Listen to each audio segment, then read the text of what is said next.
Woo! Games were ridiculous. I am sure you would agree with me when I say the games were ridiculous. I mean, players were just really tight. A lot of mistakes in the fourth quarter. That's what I saw. Before we get into that, let's jump into another story that's really important also. Today is the big day, the basketball conversation going on. You need to tune in to Ball Africa. That's BALLAFRICA.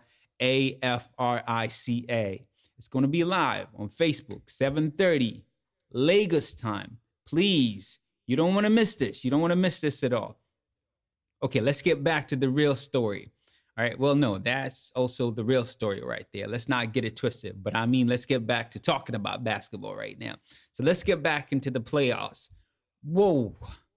I mean, the games are crazy. Let's just start with that. Should we start with the Bucks playing against the Heat? First of all, you do realize that every top seed has won except the Heat, right? Meaning 1, 2, 3, 4 have advanced in the West now because, okay, I guess I'm jumping a gun. Haven't talked about the OKC and Houston game, but we all know by now that they won.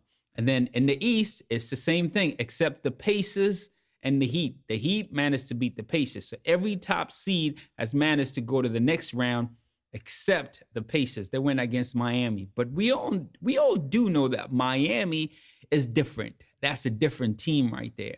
Let's just put it that way. Ain't no explanation. They just different. They're built different. So, okay, so the number one seed is going against Miami right now.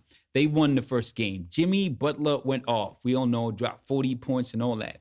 Second game was pretty much Miami's all the way. Down in the fourth quarter, less than 2 minutes to go. The Heat are up by 9 points. You believe that? 9 points. Well, why am I asking you if you believe that? Because you watched the game. If you're not watching the game, you're missing out. I'm sure you'll watch the game. So let's just fast forward what I saw, because you're here to hear what I am thinking about the game. Not so much you want to watch the game. You could just go on YouTube or somewhere probably and watch the highlights. So, all right, let's get to it.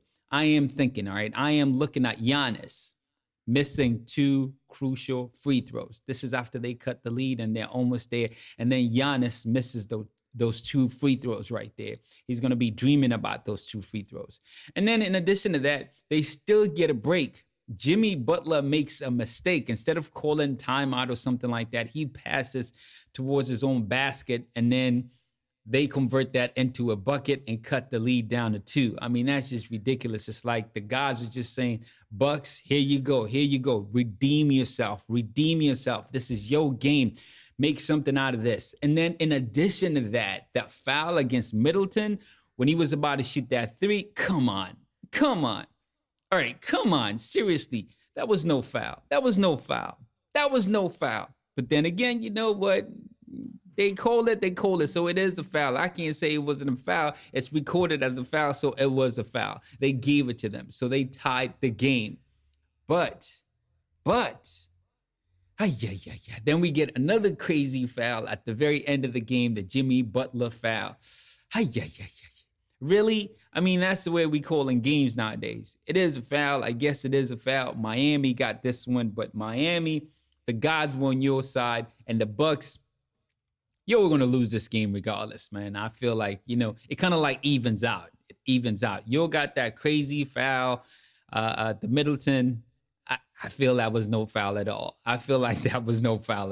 And then the Heat kind of, I don't know if that was payback or anything like that, or just, the refs redeeming themselves and giving that foul to Jimmy. It was a foul, but do you really call that type of foul at that particular time? Because I've seen some crazy contacts that were not being called, and they call that one. But anywho, so the Heat do take game number 2. The Bucks are down. The 2 top seeds, that's the Bucks and the Raptors, are down 2-0. Woo! Things are getting interesting. Okay, so let's jump to the West. Game 7, OKC going against the Houston Rockets. I already did say that the Houston Rockets won that game, so it's no surprise. And besides, you guys are not coming here to know what really went down. You're coming here to hear what I got to say about that. That's the story, right? Okay, so let's jump into it. I am thinking this was this was typical. This was a typical game by James Harden. A typical game. This is a game 7. And we're used to James Harden, the dribbler in game 7s. We kind of used to him. He kind of checks out, he disappears, or whatever happens. Last time he could make a 3.